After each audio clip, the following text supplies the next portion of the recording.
Boa noite, gente. Boa noite. Boa noite. Que Jesus possa nos abençoar. Para nós é um motivo de muita alegria estarmos de volta para o nosso trabalho das quartas-feiras. Nós vamos hoje ainda fazer uma atividade diferente do que normalmente nós fazemos, com a primeira parte com o estudo da nossa amiga Maria Azevedo, que não pôde estar conosco, mas semana que vem acreditamos que ela já estará de volta.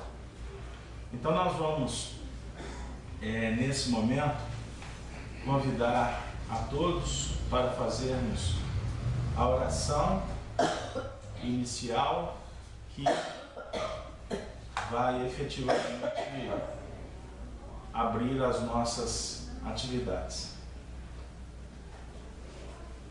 Então eu gostaria de, nesse momento, convidar o Marco Aurélio. Marco Aurélio, por favor, vem aqui fazer a prece por nós.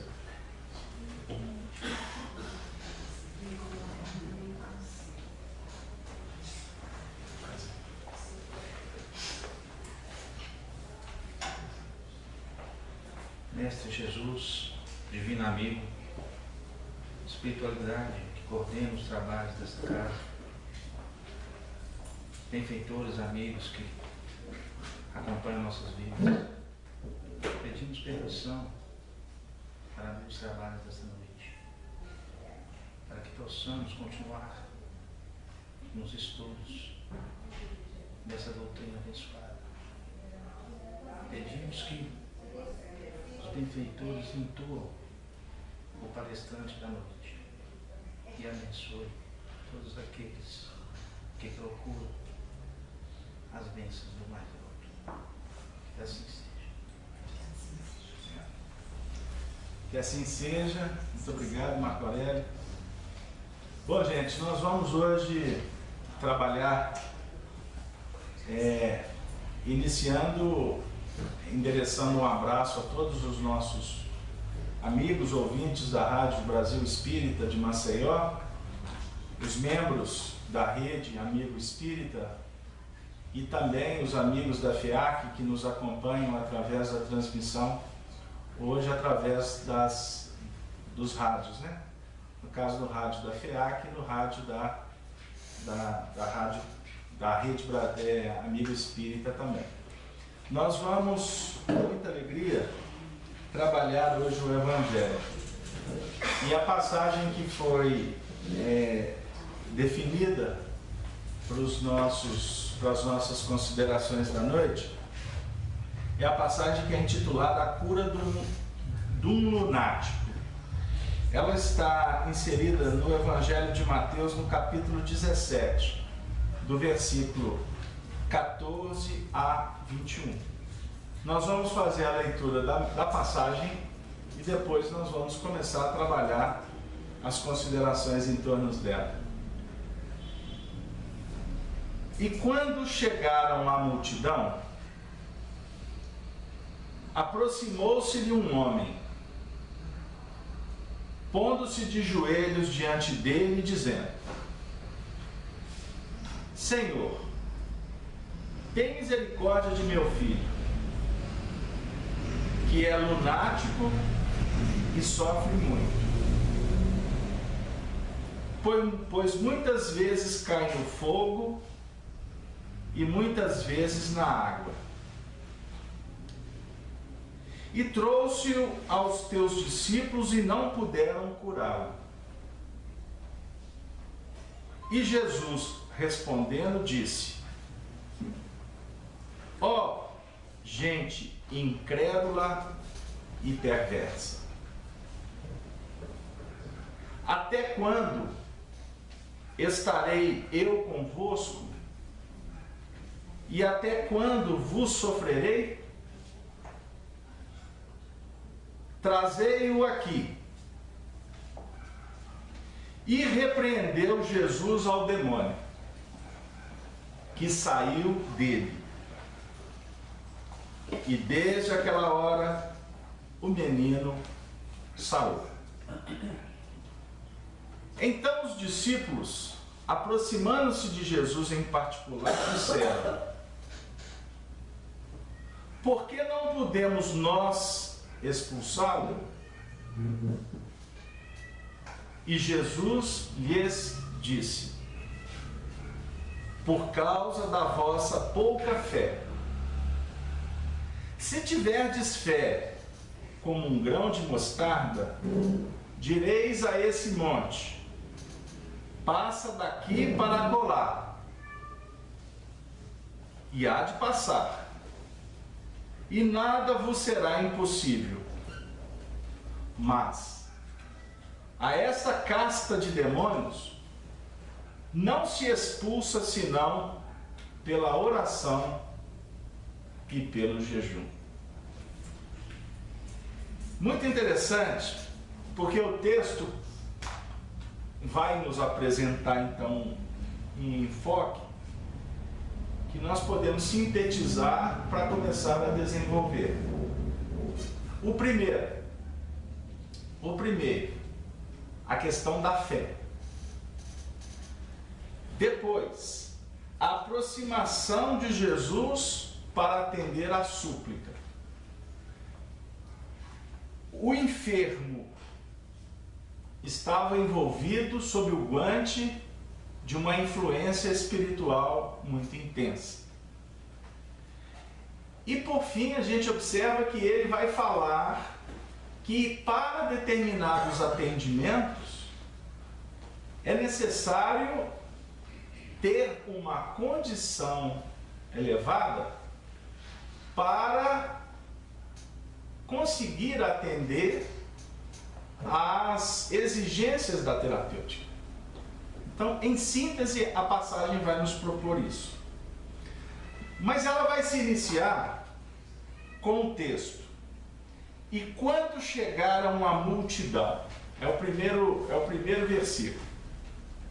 E aqui nós vamos trazer apenas uma abordagem histórica que foi definida para nós pelo nosso querido Sobral. Jesus e Pedro, Tiago e João acabavam de descer do Monte Tabor, onde ocorrera a famosa passagem da transfiguração, quando o Senhor se mostrou glorioso e materializado. Conversando com ele, surgiram Moisés e Elias. A passagem evangélica nos demonstra que não podemos permanecer longe do povo, fugir ao dia a dia, escapar de certos aspectos da rotina da nossa vida. Vamos a um templo, fazemos nossas preces, mas há sempre necessidade de voltar ao convívio das pessoas e das coisas. Após verticalizarmos, impõe-se horizontalizarmos-nos certamente com mais disposição e discernimento. Rapidamente a gente leu essa passagem, esse trecho, porque ela fala muito dos princípios que norteiam a misericórdia da providência divina, que sempre estará movimentando para atender ao povo, à humanidade. Isso é princípio fundamental da lei de amor, colaboração, solidariedade. Quando Jesus disse: não vos deixarei órfãos, estarei convosco para sempre, ele quer dizer exatamente que, à medida em que as almas vão se graduando na evolução espiritual, proporcionalmente elas vão se sentindo compromissadas em trabalhar no movimento de gratidão por tudo que receberam para atingir determinada posição. E esse movimento de gratidão, ele é implementado nas ações que visam atender aqueles outros que estão em posições de retaguarda, de sofrimento. Fiz-me claro? O movimento do amor propõe frutificação, fertilização, cuidado. Amor é cuidado. Amor não pode ser tratado apenas como sentimento. Eu costumo dizer que o amor é um projeto de vida que envolve o cuidado. Então, é muito interessante porque se nós vamos trabalhar aqui hoje aspectos terapêuticos e educativos, é necessário que nós entendamos, inclusive, o princípio que norteia a própria doutrina espírita, a essência da doutrina espírita.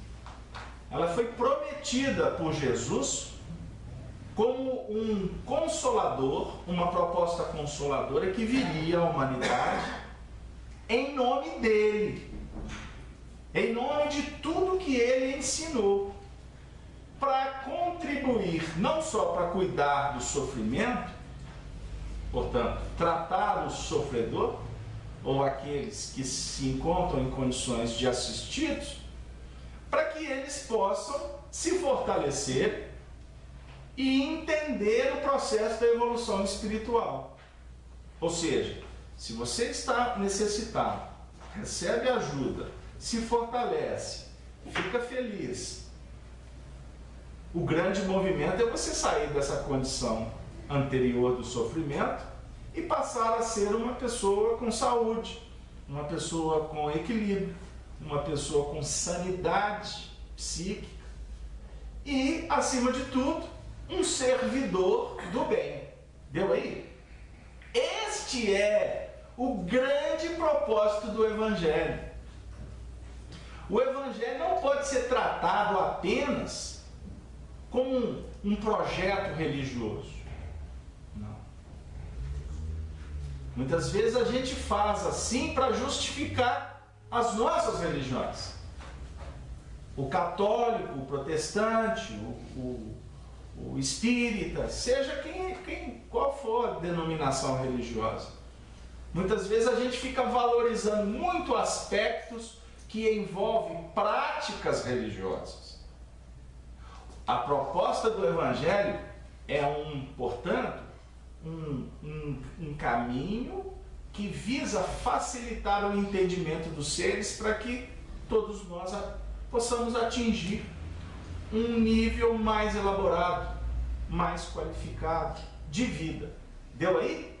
Só que a doutrina espírita, quando vem, por exemplo, nos explicar que Jesus, depois que participou da transfiguração, que levou com ele Pedro, Tiago e João, depois de ter se apresentado glorioso, com muita luz, né? Que houve inclusive a presença, a materialização de Moisés, de Elias, toda aquela passagem que inclusive ele vai nos mostrar que Elias era o próprio João Batista reencarnado, todo um movimento de muita festa espiritual, de muito fenômeno, para falar, por exemplo, do intercâmbio entre as almas nesse processo de evolução espiritual. Entendam bem o que eu estou dizendo. Se o projeto do Evangelho é o nosso crescimento aqui na Terra, nós necessitamos da presença de espíritos que estão em condições superiores para nos fertilizar, para nos despertar e para nos, vamos dizer assim, provar, se é que a palavra correta seja essa, para ficar nos tocando, nos lembrando que a vida continua além mar, além da terra, que nós não podemos ficar circunscritos a um movimento de algumas décadas, quando temos décadas de vida, né? Existem espíritos que reencarnam nem uma década completa, desencarnam com idades ainda tão precoces, né? tão crianças. E que existe toda uma lógica que fundamenta os princípios da evolução e do intercâmbio espiritual. Jesus se revela o Senhor dos Senhores. Ele nos mostra que a vida, ela se expande pelo universo. Há muitas moradas na casa do Pai. Eu vim, mas eu vou preparar-vos o lugar. E não tenhamos dúvida de que o maior fenômeno apresentado por Jesus foi o do amor. Mas, em sequência, nós podemos dizer que o maior testemunho que Jesus legou para a humanidade foi o da imortalidade da alma. Porque aí não tem como conversar. Não tem discussão. Ele voltou do imponderável. Ele voltou de um mundo que para os homens é apenas abstração. É apenas discurso filosófico. Não, ele voltou. No terceiro dia, se apresentou para Cefas, apresentou-se para os discípulos, apresentou-se para 500 pessoas, os 500 da Galileia. É uma passagem soberana. Quer dizer, não foi nem um, nem dois, nem três que viram depois da desencarnação. Isso não foi inventado. Isso foi um fato histórico. E o que é interessante também é que é um fato histórico que envolveu a pessoas das mais variadas camadas. Tinha ricos, tinha pobres, tinha sofredores, tinha... Enfim, a definir que o que é belo, o que é divino, o que é transcendental, não pode ficar circunscrito a 4 paredes. O bem, ele é dinâmico. O bem proporciona para nós, o tempo todo, uma sequência didática, dinâmica, para a evolução de todos. Vinde a mim, todos vós. Jesus não disse assim, vinde a mim, meus discípulos. Vinde a mim, mamãe, meus irmãos. Vinde a mim, os meus amiguinhos. Não, vinde a mim, todos. Vinde a mim, cristãos. Vinde a mim, judeus. Vinde a mim, romanos. Vinde a mim, todos. Não tem nem nominação. Projeta-se uma ideia de misericórdia soberana. Uma projeção que não tem capricho. Aí a gente observa tanto que nós temos que crescer, porque o nosso sentimento é caprichoso. Né? Eu gosto da Dona Neuza, mas amei mais ou menos. Né? Aí se eu gosto mais da Dona Neuza, a Dona Neuza sendo aqui na minha frente, pertinho. Amei, fica para lá. Né? Aí muitas vezes a gente usa algumas artimanhas de simulações sociais para ficar bem no contexto. Mas no fundo nós estamos agindo com capricho, com vaidades, com vinculações extremamente, com vinculações que obliteram a nossa marcha evolucional. Falar de espiritualidade, gente, é um assunto que trabalha muito, que tem que ser trabalhado muito em nível de sentimento, porque senão não tem sentido. A gente fica teorizando, a gente fica indagando, filosofando, mas na prática real, a gente continua miseráveis espiritualmente. Porque a gente fala do amor, faz declamações de amor maravilhosas, né? Em atos românticos que para ficar marcado no coração de Scarlett O'Hara, né? Lembrou do Vento que Levou? Né? Para ficar marcado. Mas daqui a pouco, quando você está com um terceiro que não tem tanto envolvimento, sai para lá. Não é assim, tem que ser do meu jeito. Nós somos incoerentes. Isso tudo define a nossa posição ainda muito famigerada espiritualmente falando. Ok? Então, é muito interessante que essa proposta de evangelho possa ser, por nós, bem inteligível, bem prática. Ela tem que ser muito matemática. Ela não pode ser distante. Ela não pode ser alguma coisa surreal. Alguma coisa nossa, como o evangelho. Você chega para o indivíduo e fala assim, e aí, como é que estão as coisas? Minha vida não está boa não. Aí costumamos a gente falar assim, vai lá no centro, tomar um passe. Então tá, eu vou. Mas aqui não resolve muito, porque depois pode até melhorar na hora, mas volta tudo a estaca zero depois, né? Aí a gente muitas vezes até usa algumas coisas, não, vamos lá, os espíritos dão um jeito, é isso e aquilo. Aí costuma até convencer, o indivíduo vem, daqui a pouco a vida dele vai voltar a estaca zero.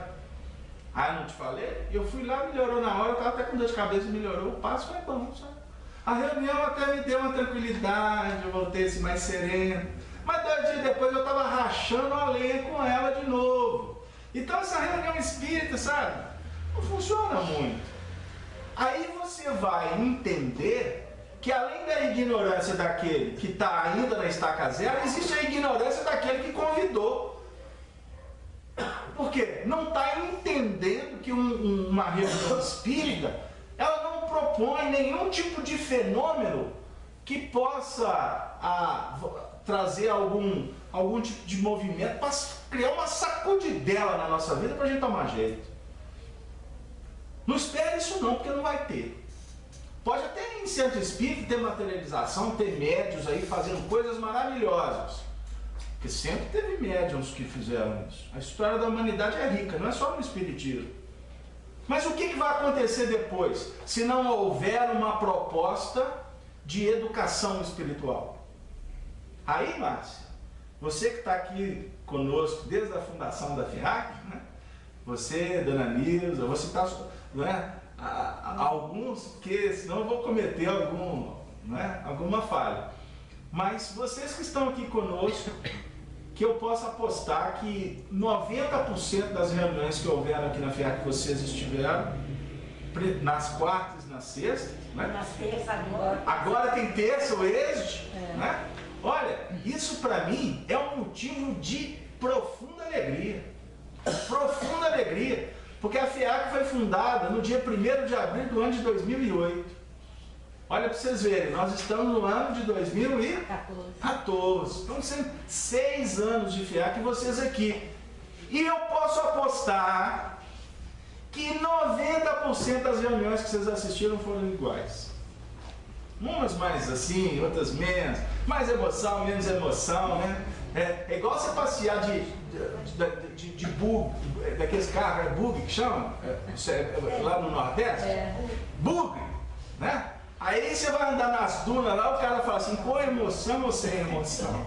Aí o pessoal, com emoção, só falta ele julgar a pessoa pra cima. Então tem reunião espírita que é com emoção. Tem outros que são mais ou menos, mas o conteúdo, meu amigo, a proposta é a mesma. Agora, por que vai se repetindo? Por que vocês estão aqui desde o início? Porque perceberam que essa repetição, ela é importante.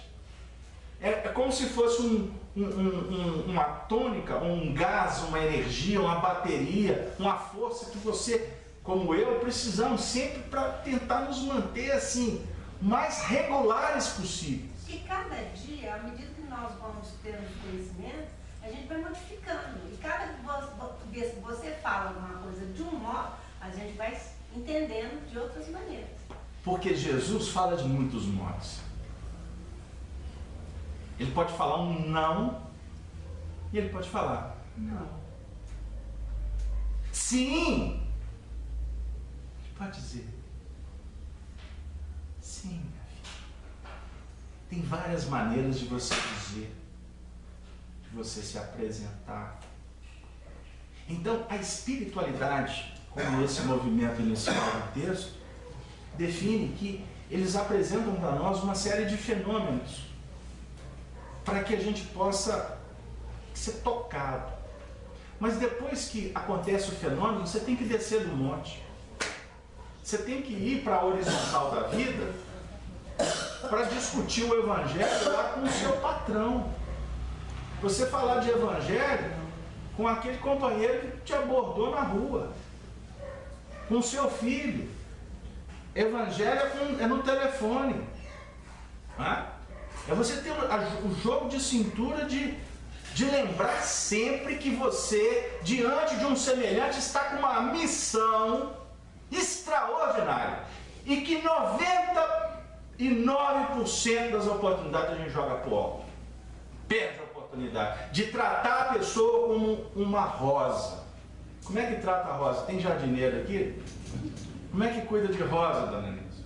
Cuidado, com delicadeza. Cuidado, delicadeza. Isso é coisa de mulher, casamento. Tudo bem, papo de machista. Então eu vou entender. Mas não, meu amigo. A gente trata as pessoas, ou deveríamos tratar cada coração como se fosse uma expressão da natureza de muita sensibilidade, que é. Porque é assim que o Pai do Céu cuida da gente. O Pai do Céu, ele não violenta. O Pai do Céu não vai lá na sua casa falar que você está errado, não. O Pai do Céu muitas vezes espera você sair de casa para te contar alguma coisa. Porque lá dentro de casa você acha que você é o Deus. E por isso acabamos sendo figuras indesejáveis no nosso meio familiar. E olha que costuma escrever evangelho, falar de evangelho no centro, né? Da passe no centro, belíssimas aulas de evangelização. Mas na hora do trato, e quando chegaram à multidão, mas o texto continua dizendo, e aproximou-se-lhe um homem. Eles chegaram à multidão, aproxima-se um homem, não é? Não sabemos, o texto não diz quem é, só que se trata de um necessitado, à procura do restabelecimento do filho. Senhor, tem misericórdia de meu filho. Quando nós precisamos de algo, também temos que nos aproximar das fontes, não é assim? Está correto? E como é que você aproxima? Você deve se aproximar do que está num patamar superior com respeito, com oração. Não é assim? Costuma ser assim mesmo, viu, Heloísa? No início. No início, ó, o pessoal lá, né? Todo respeito. Começa com um pouquinho de intimidade, daqui a pouco está falando mais alto do que quem tem autoridade. Eu costumo dizer, é no dia a dia que você conhece que as galinhas vão soltando as francas. Isso é no bom sentido, viu, gente? Você conhece o indivíduo não é na hora que ele está caladinho, não.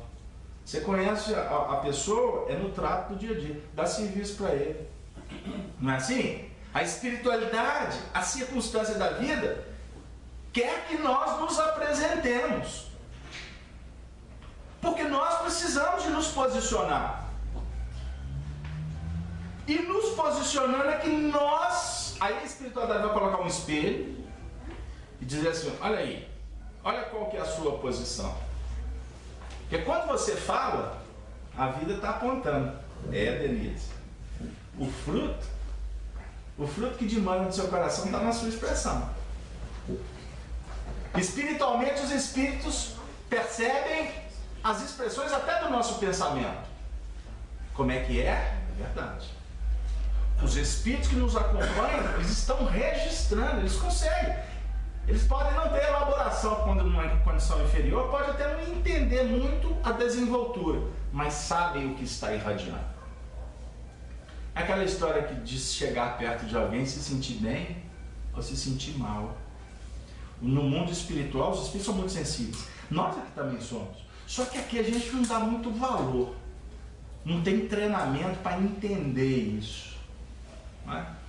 Eu costumo brincar dizendo que a gente vai ficando mais velho na evolução espiritual, costumamos precisar mais do que 3 minutos de conversa para você entender onde que o indivíduo quer chegar. Não precisa muito, não. Costuma no olhar, você já percebe. Você vai treinando. É óbvio que existe um percentual de acerto e outro percentual de erro. E muitas vezes até o percentual do erro é importante para que você possa até ser mais cuidadoso. Então, mas é necessário que a gente entenda que quando nós nos aproximamos, geralmente nós nos colocamos naquela condição de necessitados, mas quando ainda frágeis, nos apresentamos necessitados mais ou menos. Mais ou menos. Por exemplo, tá bom, eu vou lá e eu peço ajuda. Mas tem que ser, a ajuda tem que chegar do meu jeito. Você lembra da passagem de Públio Lentulus saindo de casa para visitar Jesus, para pedir ajuda para Flávia, a filha dele que estava leprosa. Vocês já ouviram falar de um romance intitulado Há 2000 anos? Não? Então eu sugiro que leiam. E depois que terminar, lê de novo. O dedo está na 28ª vez. E, puxa vida, quanto ensinamento prático. O Emmanuel foi procurar Jesus porque a mulher pediu, ou vai lá porque o homem, esse aí ele é diferente. E o pai combalido, falou, tá bom, eu vou, mas olha, eu vou despistado porque eu sou autoridade romana aqui, não posso perder a pose. Né? Aí ele foi, leiam o livro que eu não posso contar, não posso contar essa parte, só dar uma dica. Quando ele chegou perto de Jesus, quando ele assustou, ele estava de joelhos, diante de tanta autoridade. Aí Jesus, mais ou menos, disse assim para ele: por que viestes me procurar? Olha, como que inicia o diálogo. Por que? Eu acho que ele sabia. Por que você veio aqui? Por quê? O que procuras? Você procura realmente a essência ou você está na periferia? É a pergunta que a gente faz quando a gente está diante da verdade. Eu posso, nesse momento, perguntar: por que eu vim ao Centro Espírita? Por que eu vim a essa reunião? Por que nós temos tantos corações amigos que estão nos acompanhando através da Rádio Brasil Espírita agora? Por que você que está em casa com um rádio ou computador ligado, por que você parou? O que você está procurando? Nós precisamos fazer essas indagações para perceber se a gente está procurando mesmo. Ou se a gente não está assim, como que movimentando, mas não estamos procurando o que nós precisamos. Até diga-se de passagem, eu falei das muitas reuniões, né? Tem reunião que é um Deus nos acuda. Eu disse, nossa, mas a reunião hoje foi péssima. Porque costuma aquela reunião que vem a espada e sai rasgando, né? Rasga o ventre, rasga o útero, rasga o coração, só vai abrindo as entranhas, né? Gente, tem umas reuniões, entre outras palavras, é aquela conversa que você fica doido para ir embora. Ela começa a desagradar. Ela começa muitas vezes a falar, apontar, demonstrar a nossa real posição espiritual. Mas é muito interessante porque esse pai foi com legitimidade procurar Jesus. E ele se pôs de joelhos diante de Jesus a definir o seguinte: ele não só aproximou, ele aproximou-se e se pôs de joelhos. Olha que interessante. Ele foi, mas ele tinha convicção. Ele percebeu que Jesus tinha autoridade. Aí ele se rende a ela. Mas de verdade. É o que nós precisamos de refletir nesse movimento de procura. Se a vida está te devolvendo, está te demonstrando, nós precisamos de valorizar isso e se colocar de joelhos. Ou seja, valorizando, né? Não é barateando. Por que um espírito mandou uma mensagem para você? Por que você recebeu uma psicografia? Muito comum nas casas espíritas. Por que você teve um contato, uma revelação, um sonho? Você sonhou com sua mãe que desencarnou, aquele sonho tão real. Ah, mas foi sonho. Aí, já não está de joelho mais. Por que a vida? Por que você teve aquele acidente? A vida conversa conosco de várias formas. Aí tem uma sequência de fatos que se encadeiam e a gente fala assim, meu Deus, mas foi tudo planejado. Aí daqui a pouco, mas foi planejado, tem que voltar para o dia a dia, tem que pagar a conta. Eu tenho que viver a vida. E aproveitar, porque o tempo está passando e eu tenho que aproveitar mesmo. Até para terminar o estudo, né, Dona Nilson? Agora é muito interessante, ainda dizendo que o se colocar de joelho é apresentar o mundo íntimo. Nós precisamos de entrar para dentro de nós mesmos. Quando a gente pede, evidencia-se humildade. E todo movimento de humildade, não tenha dúvida que faculta aberturas de possibilidades. O pedir e obtereis, ele tem muito a ver com esse movimento de expressão, de súplica da alma. Súplica da alma. Um companheiro me telefonou hoje dizendo assim: puxa vida, valeu a pena. Eu falei assim: muitas vezes as pessoas conversam com a gente com outros casos, né? E quando voltam com o assunto, acham que a gente está com a memória toda viva, né? Porque a tônica do problema continuou durante muitos anos.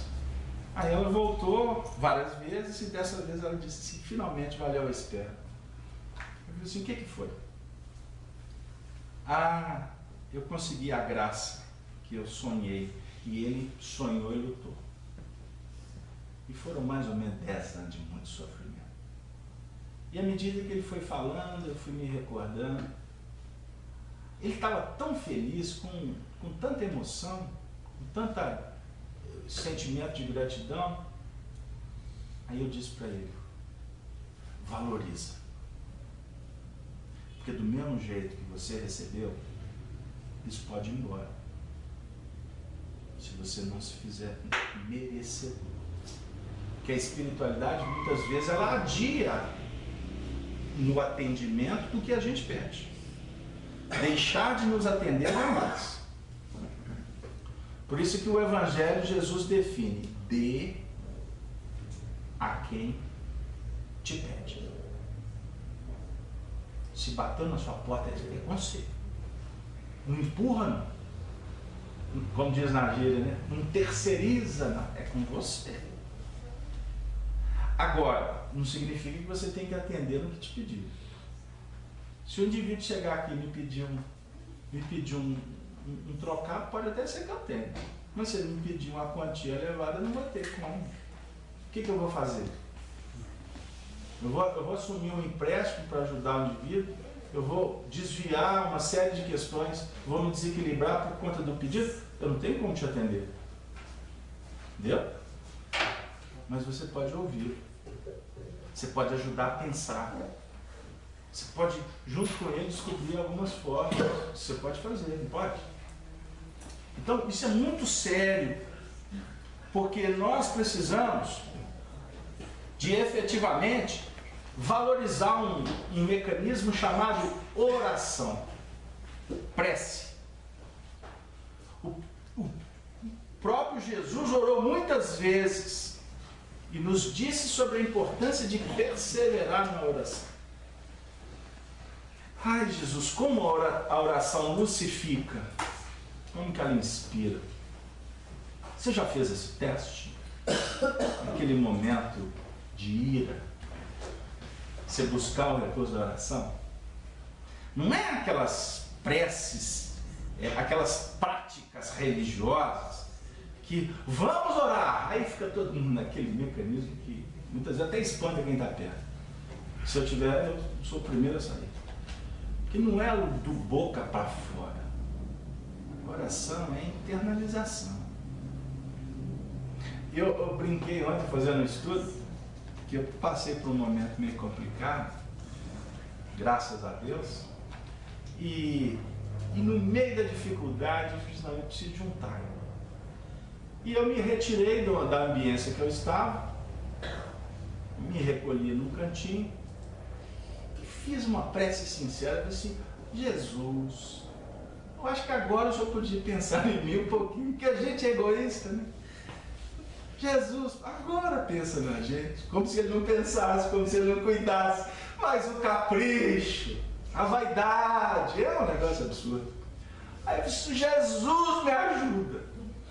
Eu tomei um susto, porque ele ajudou tão rápido, porque eu estava assim, tão alimentando tanto sofrimento com uma coisinha desse tamanhozinho. Eu disse: Jesus, me ajuda. Na hora que eu fiz isso, você acredita que o meu cachorrinho pulou no meu peito? A cachorrinha, ela já resolve pular nos trem, né?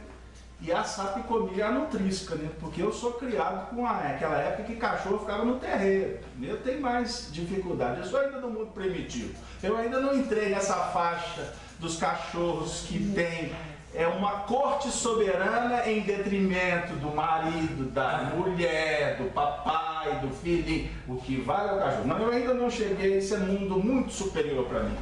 Mas o cachorrinho tem muito carinho comigo, né? Porque na hora que o bicho pega, sou eu que resolvo, né? E ele, mas Jesus, só o Senhor mesmo. Mas o cachorro é como se eu recebesse uma bola no peito que alguém arremessasse. O cachorro pulou no meu peito e eu deitado na minha cama. Olha que atrevido. Mas eu dei tanta gargalhada que eu falei assim, Jesus, o senhor foi rápido demais comigo. Porque foi a resposta. E eu vi aquele ser dócil. Os animais são sensíveis. Não é? Não estou discutindo isso. E olhando para mim e dizendo, vamos brincar? Pega uma bolinha lá e joga e fica atrás dele. Eu falei assim, olha aqui o sinal. Você gostou? Você tem um cachorrinho? Eu sou vários, né? É assim que os sinais nos visitam. Fulano surtou. Olha, alguém suicidou. Olha, enfim, os sinais vão bater na nossa porta de várias maneiras, para que a gente possa se despertar. Inclusive para ficar maduro quando uma criança nos xinga. Tem que ficar ainda criança. Porque a criança, ela não tem condições de mensurar a dramaticidade que envolve as responsabilidades de um pai, de alguém que cuida. Então, queridos amigos, Senhor, tem misericórdia de meu filho, disse o pai, que é lunático e sofre muito, pois muitas vezes cai no fogo e muitas vezes na água. Novamente, o Senhor, que é o vocativo respeitoso, inclusive a definir que nós precisamos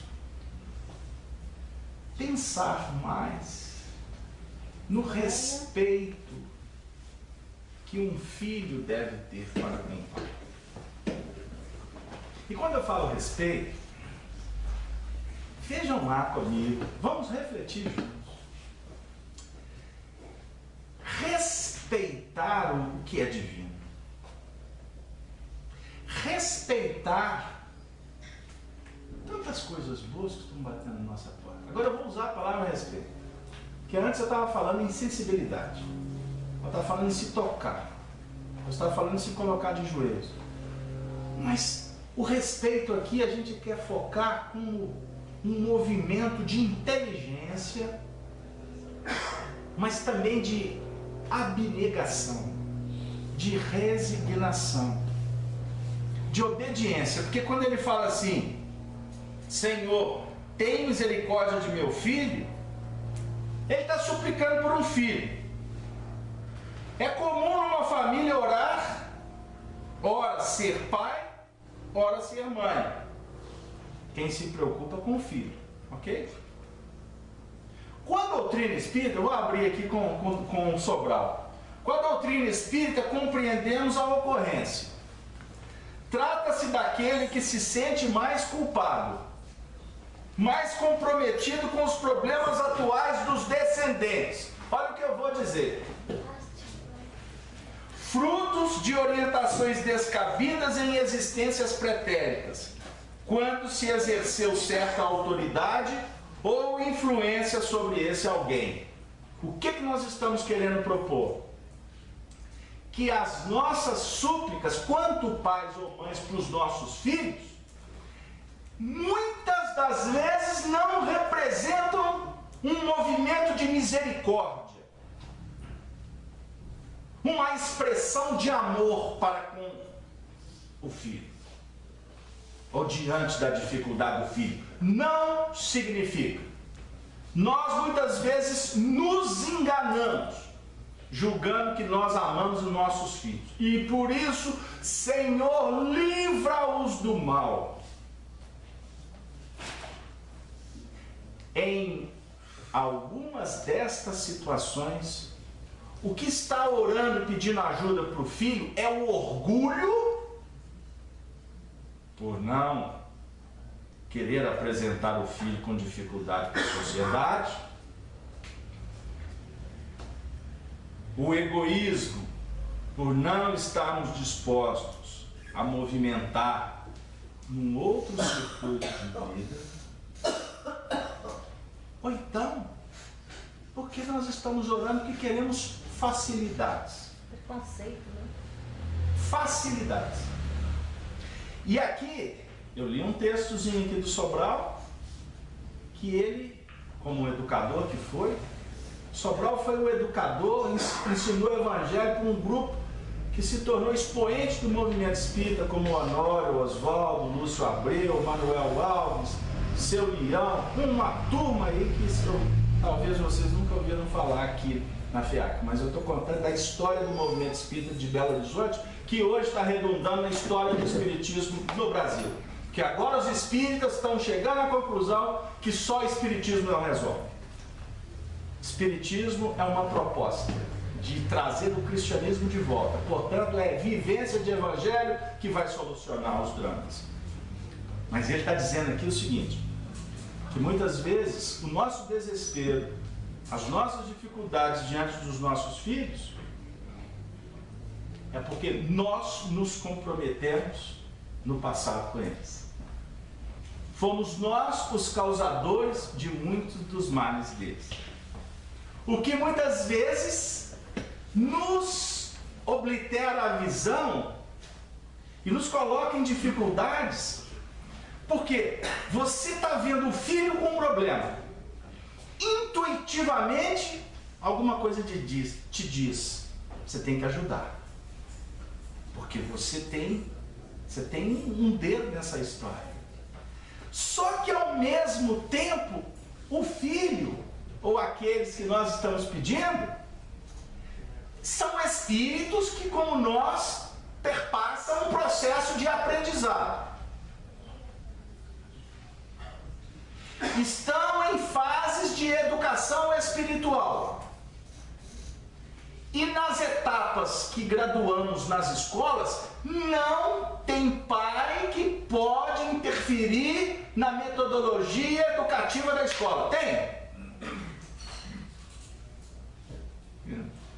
Meu filho chegou para mim, nunca fez isso. Coitado, nunca nos 12 anos dele. Dessa vez ele chegou, pai, estou precisando do senhor. Eu falei, o que é que foi, meu filho? Procura Jesus e fala, Senhor, tenha misericórdia do seu filho. Eu falei, o que é que foi, meu filho? O senhor acredita que nunca aconteceu comigo? Mas eu arrumei uma professora agora, isso foi no início desse ano, que me tirou.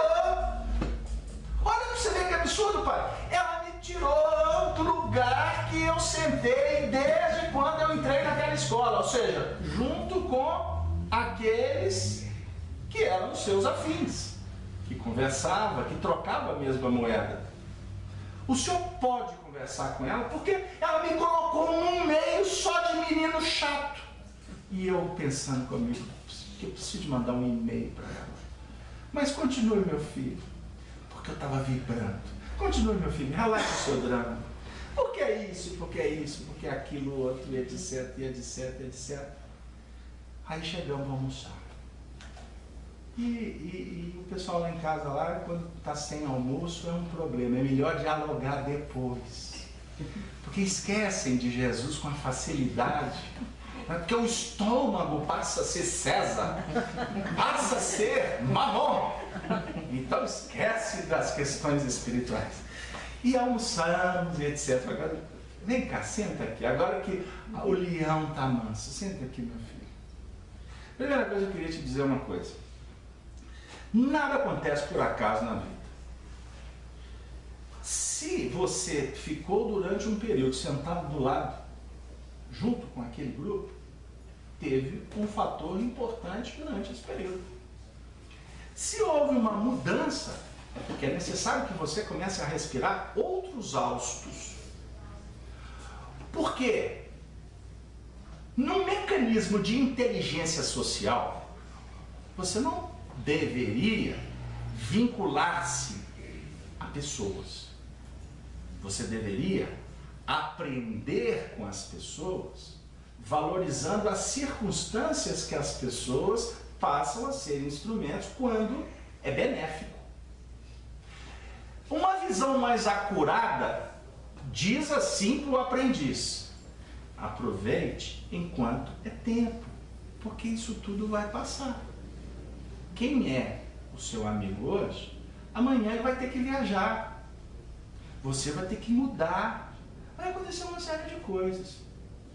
Nós temos que observar não o comportamento do professor para com você, porque você está expressando sentimento de aversão. Criou-se uma ruptura. Estou vendo que você está magoado pela sua ignorância.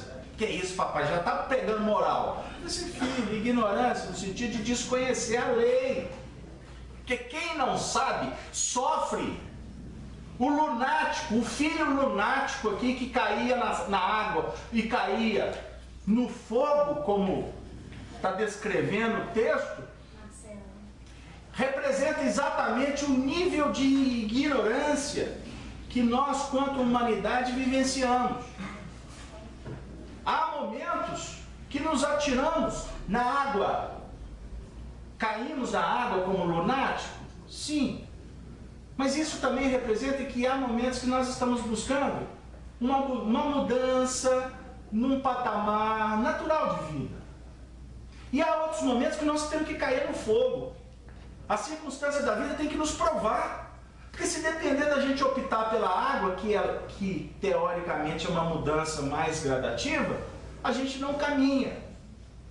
Então é necessário que o fogo, que representa a purificação, o batismo de Jesus é do fogo. O batismo de João Batista é da água. Vou explicar. Kardec propõe o batismo da água. Doutrina espírita é batismo da água. O que é batismo da água? A água representa limpeza, mudança, renovação.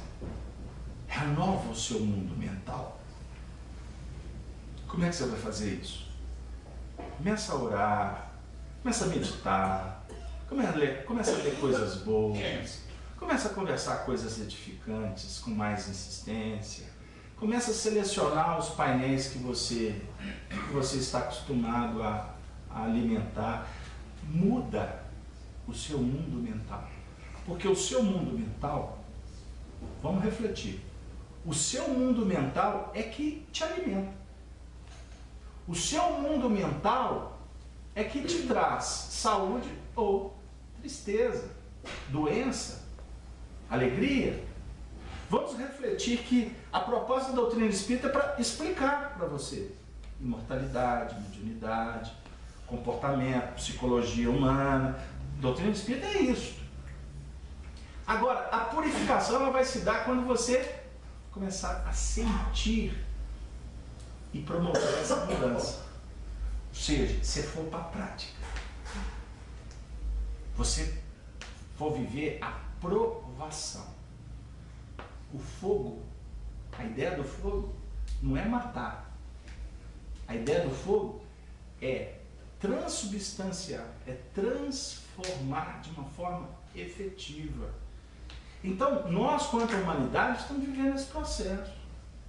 Uma hora na água, uma hora reencarnando, outra hora no fogo do inferno, Casalberto, né? O inferno lá que pega lá no dia a dia. Não, mas tem um outro inferno também.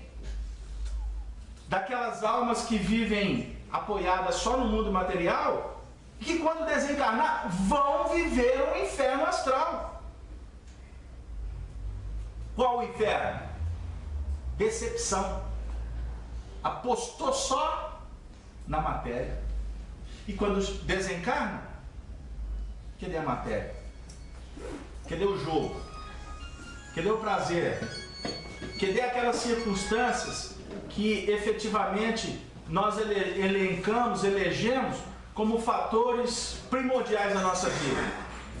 Primordiais da nossa vida.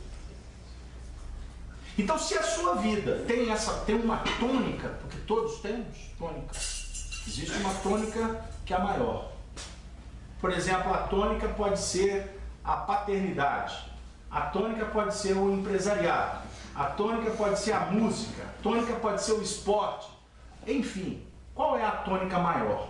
Dentro dessa tônica existem outras de menor expressão, mas que compõem essa grande tônica. Então comece a observar qual é a tônica da sua vida. O que foi eleito como principal, desde determinada época ou em todas as épocas, nessa encarnação. E quando você chegar na conclusão, comece a refletir hoje, com a sua idade, com a sua maturidade, se essa tônica realmente te propõe alguma coisa de importante. Porque muitas vezes você fica enganado, achando que és o Deus da sabedoria. Entendeu, Márcia? Como que doutrina espírita a gente tem que repetir? Porque talvez você, que eu citei aqui como símbolo, que está aqui na FEAC, desde a primeira reunião, na inauguração possivelmente, se não fosse todo esse processo, você não estaria agora na condição de ouvir o que você está ouvindo. Talvez agora você está entendendo o que você veio fazer aqui. Talvez agora, por conta do diagnóstico do médico, é que você está percebendo que tem algumas coisas que precisam ser revistas. Eu vivi uma situação com um coração muito próximo nosso, e quase desencarnou a pessoa. Quase desencarnou. Foi um problema de saúde gravíssimo. E aconteceu uma série de questões que veio para mostrar para o indivíduo que ele precisava de repensar uma série de questões. E foi motivo para muitas mudanças íntimas, eu não tenho dúvida. Mas voltou à normalidade. Muito rápido. Esquece. Aí a gente vê como que os espíritos são pacientes com a gente.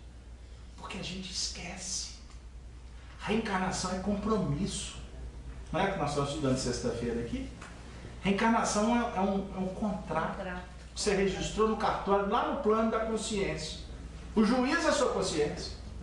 Aí você chega aqui na Terra, você tem lá uma série de cláusulas, uma série de artigos, parágrafos, etc., que eles precisam de ser analisados com muito critério. Porque existe um contrato, é uma proposta. Qual é a proposta da reencarnação? Questão 132 do Livro dos Espíritos. Né, dona Anisa? A senhora que sabe de cor. Deus vos impõe a reencarnação para evoluir. Com o fim de nos fazer. Tá vendo? É missão ou... Fechou conosco. E com Kardec, né? Então, para ser literal, Deus vos impõe a reencarnação com o fim de nos fazer progredir. Para uns é expiação, para outros é missão. O objetivo desse contrato é evolução espiritual. Então, nós não podemos vacilar. Tem misericórdia, ele suplicava pelo filho. O filho pode também representar igualmente as nossas obras. Agora vai começar a apertar aqui o cerco. E eu prometi que eu não ia dar conta de fazer a passagem inteira, porque são quase 15 versículos, não é nem possível ficar aberto, né? Mas com tanto assunto que um versículo suscita. Mas o filho pode representar igualmente as obras. E hoje estamos às voltas com os resultados de uma conduta impensada. Sob os efeitos da lei de ação e reação, é normal que supliquemos misericórdia. A história não é do pai apenas que está pedindo pelo filho. Somos nós que nos apresentamos diante do Senhor pedindo misericórdia, pedindo cuidado, pedindo paciência com estas questões todas que nós já descobrimos. Porque existem muitas questões a serem resolvidas. Agora tem outras que que a gente já sabe que dá. Se apertar, a gente resolve. E tem outras que nós somos escravos dela. São os nossos vícios de comportamento. Seja a área que for.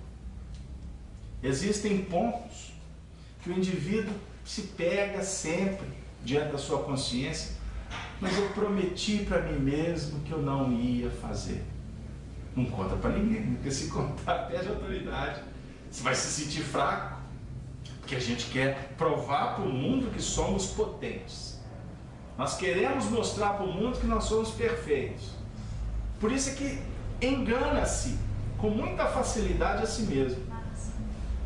A questão não é provar para o outro que você pode, mas é entender que muitas vezes o outro é instrumento para te mostrar o que você deveria fazer.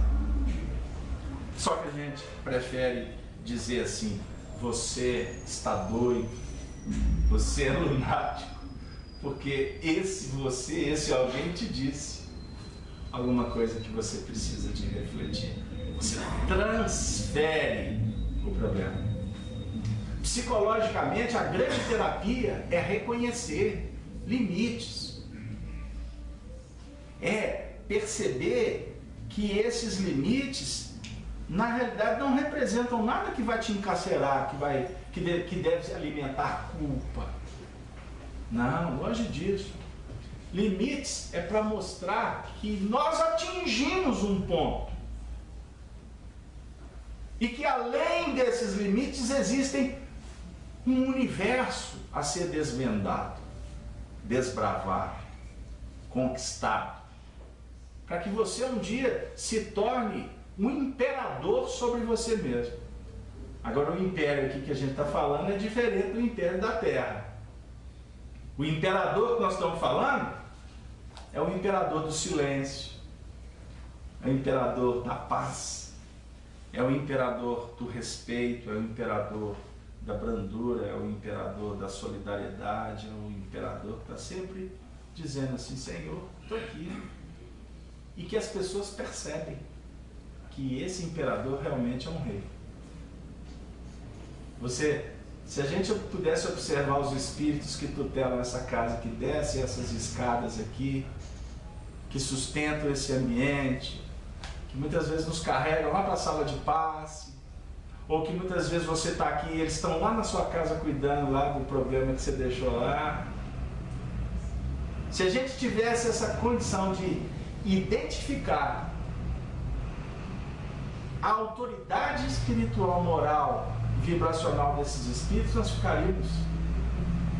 nós nos sentiríamos os miseráveis, porque eles se apresentam numa simplicidade que é alguma coisa assim extraordinária.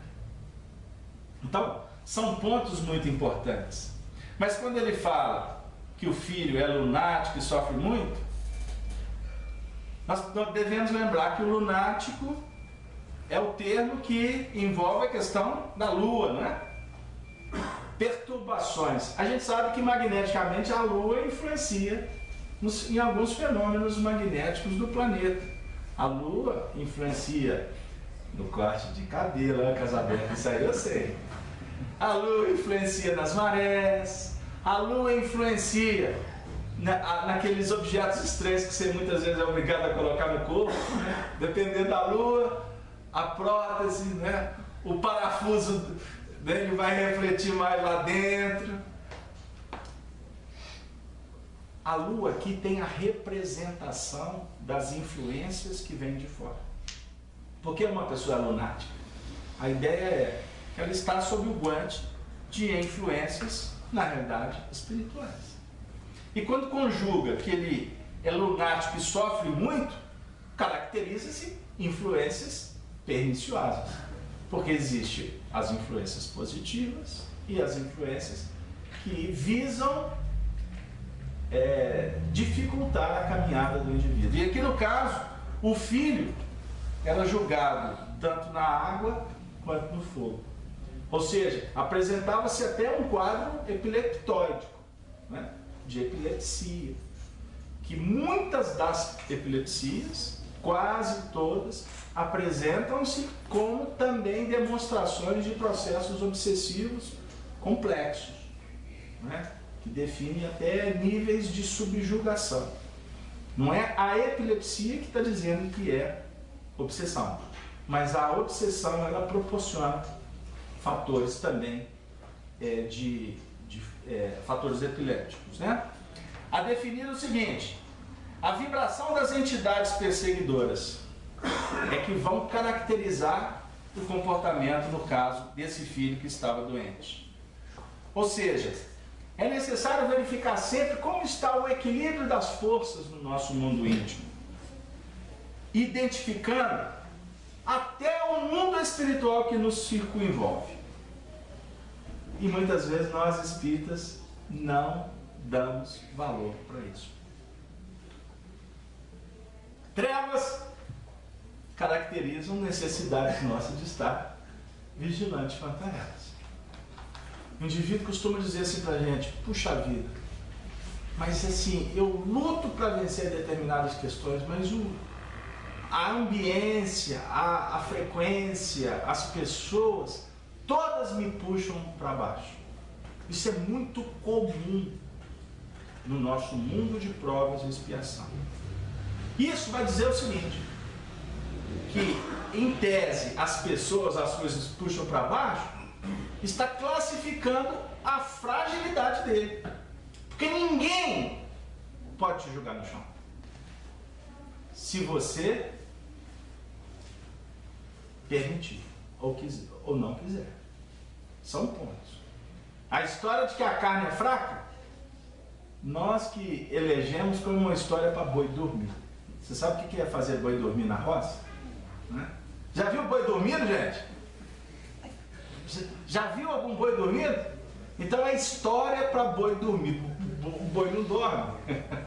Então são pontos, né? Não é a carne que é fraca, não. Nós ainda não nos determinamos a vencer o que muitas vezes é prazeroso, ou que pode até não mais ser prazeroso, mas é uma algema que precisa de ser vencida. E eu vou repetir, porque nós estamos numa tarefa assistencial espírita. Não descuidemos, não olvidemos o que nós precisamos de cuidar. É para tratar? Você descobriu? Trata. Não é batendo de frente. Eu gosto muito da expressão de Jesus no Evangelho, que fala assim: não resistais ao mal. Não briga com a treva. Não bate de frente com um problema que tu vai perder todos os embates. Vocês já viram duas pessoas discutindo com lucidez? Discutindo no sentido acirrado, né? Não estou falando de discussões de ideias no sentido de debates, né? De conversas, não é nesse sentido. Vocês já viram duas pessoas brigando com equilíbrio espiritual? Se elas estão brigando, elas estão desequilibradas. Aí vem aquela história, né? Para você vencer um desequilíbrio, quando percebe o desequilíbrio do outro, qual que é a tática? A gente aprende na roça também. Quando um não quer, dois. Jesus falou: quando alguém bater na sua face, dê a direita. É lógico que isso é simbólico. O indivíduo está numa frequência, você pode desenvolver habilidade para mostrar para ele que existe outra frequência. Agora, não é discursivo que você, na base de um momento como esse, que você vai conseguir. Não é na intelectualidade. Por quê? Existem dois movimentos de sentimento que são muito importantes de entender.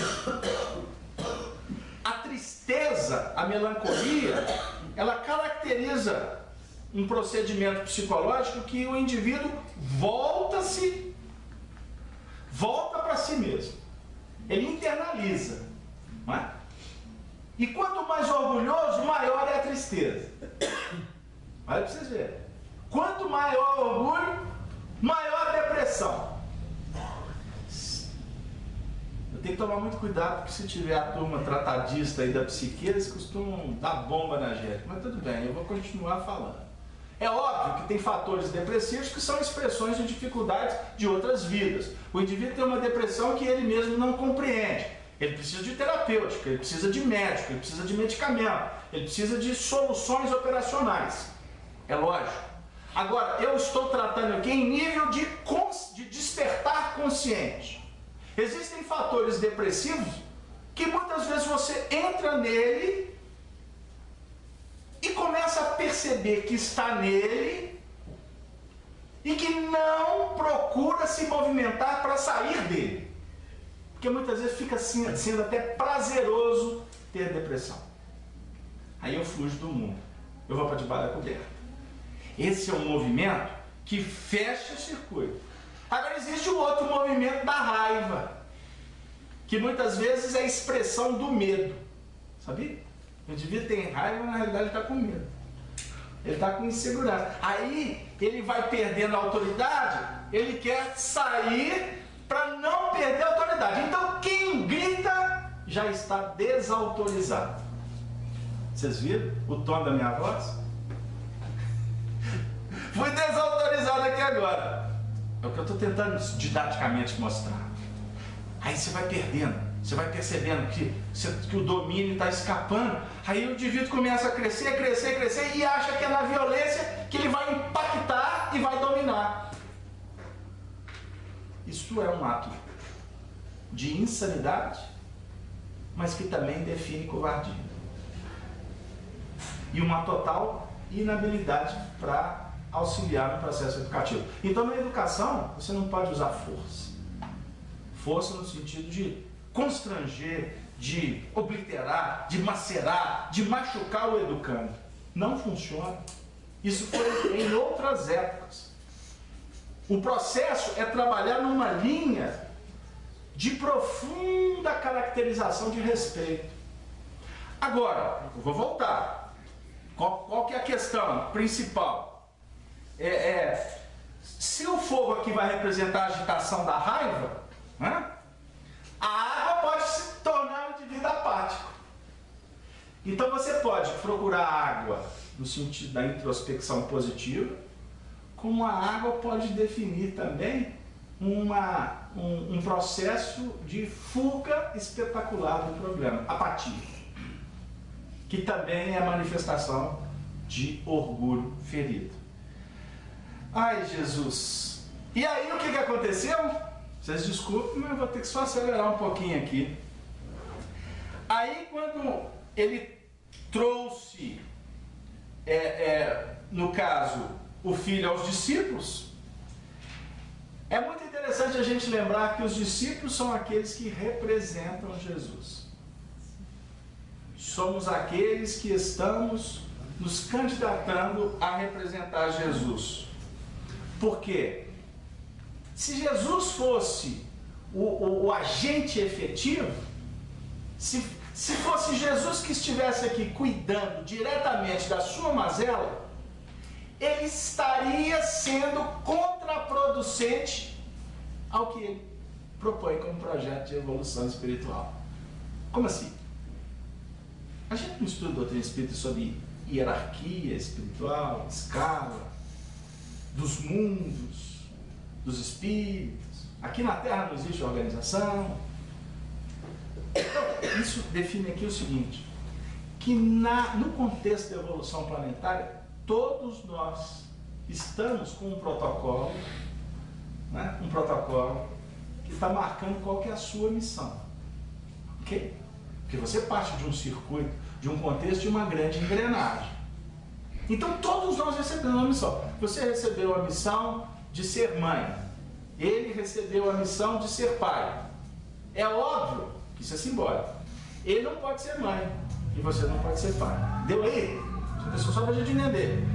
É lógico que ser mãe é ser pai. Ser pai é ser mãe. Mas nós precisamos de entender que existem algumas questões que competem responsabilidades. E que é a missão bem definida de cada um de nós. E que muitas vezes a gente atropela isso. No caso de Jesus, Não sei se tá confuso ou se está dando para acompanhar. No caso de Jesus, vocês já imaginaram se Jesus estivesse aqui? Porque ele está, hein? Não pensem vocês que não. Mas eu quero falar didaticamente. Jesus veio aqui, viu, Gislaine? Pessoalmente para cuidar do seu joelho. Olha, no mínimo, ele estaria tirando a oportunidade de algum fisioterapeuta. Você já deve estar, fez cirurgia, deve estar já entrando na fase da fisioterapia. Se não entrou, psiquicamente você já está na fisioterapia. Então tem que ter um fisioterapeuta, um especialista. Por quê? Ele não tem competência? É lógico que ele tem competência. Ele é o Senhor dos Senhores.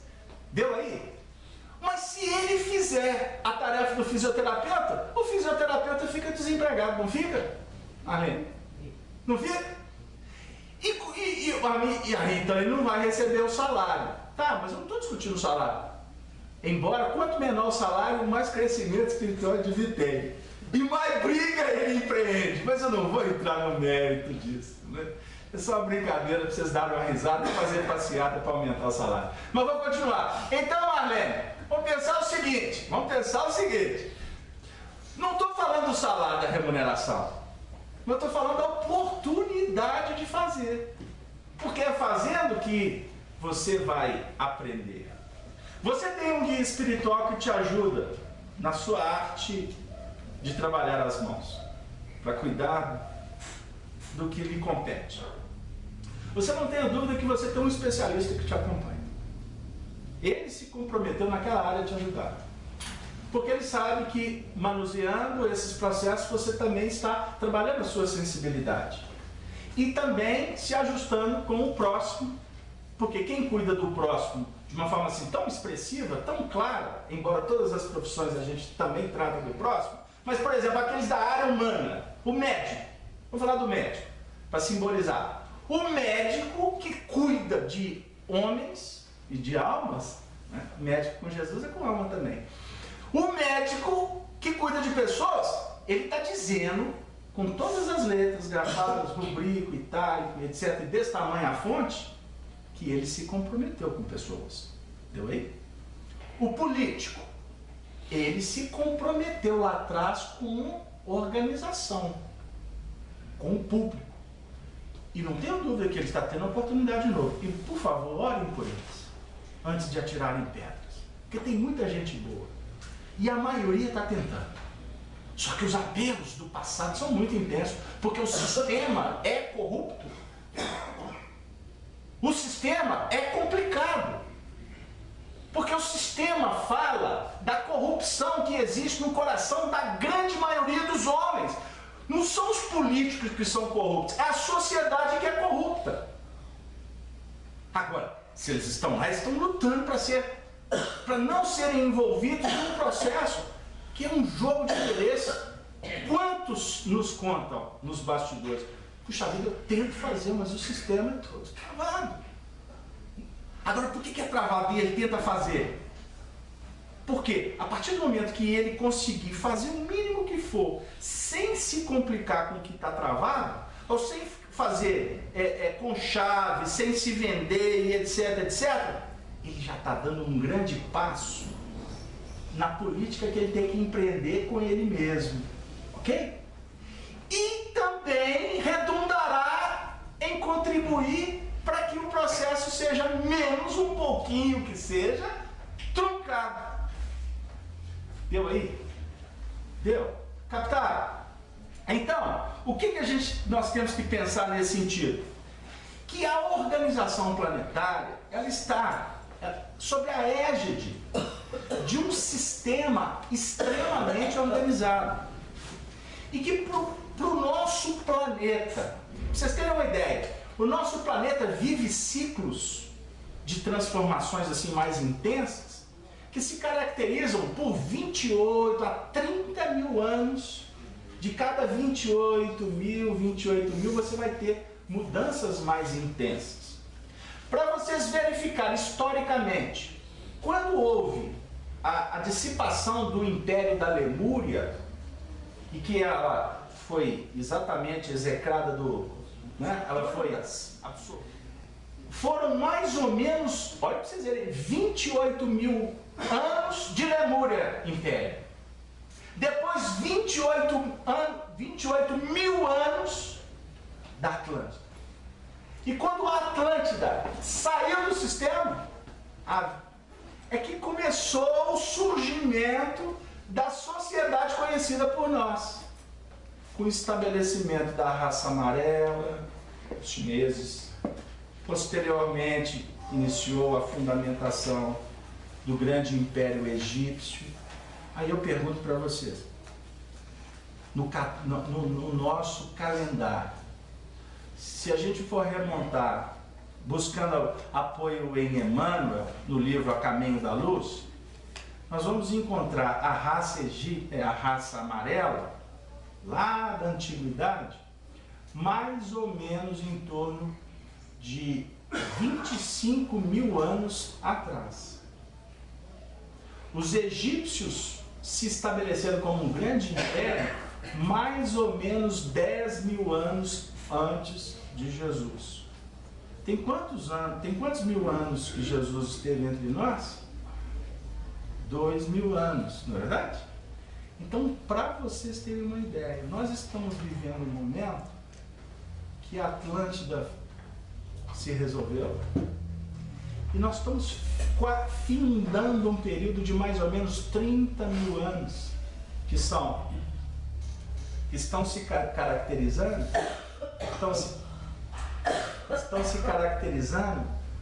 pelo fim dessa nossa era planetária. Então, esse momento nosso é um momento de muitas transformações. E o que vai ser pulverizado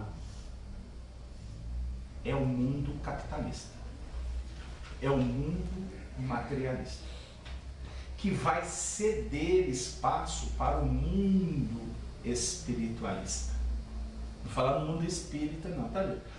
Os homens serão mais espiritualizados do que materializados, como se caracteriza a atual situação planetária.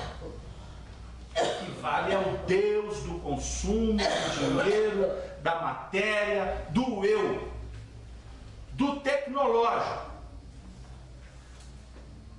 O processo daqui para frente é um processo de muitas transformações que, para estabelecer a chegada do Senhor da vida, no seu sentido de ser vivenciado pelos povos no dia a dia, demandará muito tempo ainda. Porque todo o processo de transição, ele não é rápido, ele é gradativo. Existem espíritos que já não podem mais reencarnar no nosso sistema. Eles precisam de ser exilados. Eles precisam de viver determinadas situações porque a periculosidade está muito alta. E os espíritos chegam aqui e saem tirando as pessoas assim, de uma forma desorganizada. As desencarnações coletivas têm essas funções. Mas muitas vezes o indivíduo que está num sistema de alta periculosidade, ele não pode ser retirado a toque de caixa do sistema que ele vive. Ele é levado para o mundo espiritual, vai passar por dificuldades seríssimas. Ele precisa de reencarnar em situações extremamente adversas, reencarnar com doenças, com encefalias, né? Reencarnar com hidrocefalias, com dificuldades, com cegueira, com hemiplegia, com uma série de questões dolorosas, para que possa haver um certo ajuste psicológico para que ele seja guindado para um tipo de vida com uma certa tranquilidade, para recomeçar do zero, se eu posso assim dizer, um processo, um sistema que favoreça mais o contato dele com Deus. Aonde que nós entramos? Nós temos que sair. Por isso, o que a gente quer dizer? Não pensem, não sonhem que é através de homens, de sistemas, de partidos que haverá mudanças. As mudanças que redundam na sociedade, nos partidos, nos sistemas, elas começam e serão invariavelmente trabalhadas em nível do coração, do sentimento. No caso aberto, então, vai vir crise? Muitas. Vai vir problemas? Aos montes. Pô, mas então eu nem vou vir ao centro espírita porque eu estou querendo ficar livre desse. Eu vou dizer, meu amigo, a cada dia o seu mal. Então, ou seja, todos os problemas, todas as complexidades que estão batendo na sua porta, visam o despertar da sua individualidade. E os Espíritos estão misericordiosamente nos atendendo para que a gente descubra isso. Para que você saia de um sistema de tanto temor, de tanta doença, de tanta loucura, de tanto terror, de tanta violência. Observem um exemplo. O Brasil, nesse momento, espiritualmente foi autorizado, não foi pelo partido XYZ, a fazer um evento que albergasse milhares de pessoas do mundo inteiro. Se discute isso aí. O Brasil foi autorizado por Ismael, que é o mentor espiritual do Brasil, para receber corações num evento que pudéssemos novamente dizer: aqui a energia é diferente. Problemas, corrupção, treva, dificuldade, como tem na Alemanha, como tem nos Estados Unidos, na Argélia, na Nigéria, no Irã, no Iraque, no Canadá, lá nas regiões da Antártida. Se procurar, vai achar corruptibilidade. Mas o que tem aqui, nenhum país nesse planeta tem. O brasileiro sabe fazer festa, né? Se você quiser levar por aí, sabe. Mas o Brasil representa evangelho. O Brasil não tem a missão de ser superpotência material do planeta. Não será. Mas a missão do Brasil é ser celeiro. A missão do Brasil é mostrar o que é fraternidade. É mostrar o que é ecumenismo. Por isso, tantas diversidades religiosas. A missão do Brasil é acolher como acolheu você, ela, todos aqui, que vieram de outras regiões. Ou será que vocês são brasileiros mesmo? Será que aqui tem alemão? Italiano? Japonês? Até índio. Que eu não é índio. Será que aqui tem africano? Ah, tem. Porque tem muita sinhazinha por aí. Que fez tanta bobagem com os escravos, que hoje está numa peleja mediúnica e seríssima. O Brasil tem a missão de acolher os filhos do Calvário. O Brasil, que um dia um médium idealizou aquele Cristo Redentor na Baía de Guanabara, tem a missão de abraçar a todos. E como define a espiritualidade, esta nação começou com 3 povos que representam exatamente o que Jesus falou no Sermão da Montanha. E na abertura da Copa do Mundo, que foi tão desvalorizada, porque se desvaloriza, se critica tudo que faz, alguém teve a brilhante ideia de colocar 3 crianças entrando em campo. Uma representando os bem-aventurados que sofrem aflição, os negros, os escravos. Outra representando os bem-aventurados dos simples, com a vestimenta de índio. E uma outra, bem-aventurados os que sentem sede de justiça, os degredados de Portugal, da Espanha, os ditos colonizadores, os primeiros. Então foi aqui que Jesus chamou os espíritos superiores e disse assim: naquela terra, como relata poeticamente Humberto de Campos no livro Brasil, Coração do Mundo e Pátria do Evangelho, aquela terra, a mensagem do meu Evangelho vai ser vivenciada. O Brasil tem 500 anos. Eu estou falando para vocês de ciclos de 30 em 30 mil anos de mudança. Por isso, reflitamos todos nós que a cura do lunático, ela está sendo realizada na própria história do planeta. E que Jesus está descendo do monte para nos acolher, nós, com este problema, que é muito sério, tanto nos caustica, nos avassala, nos machuca, mas Ele está cuidando da gente para que a gente deixe aquela condição de ficar no meio do povo acreditando em coisas que são especulativas e transitórias, acreditando em mentiras. No sermão profético, Jesus disse: naqueles tempos, que são os nossos, haveria, como há, falsos cristos e falsos profetas. Os nossos deuses, sabe quais são? O do dinheiro. Os nossos deuses é o camisa 10 de uma seleção X. É um time A, é um time B. Os nossos deuses é a Nike, é a marca X, é um Honda, é um Corolla, é um Toyota, é um Mercedes, um Fusquinha. Os nossos deuses são aqueles que prometem e não dão conta de fazer. E a gente esquece que o Deus Pai, soberano, justo, Criador de todas as coisas,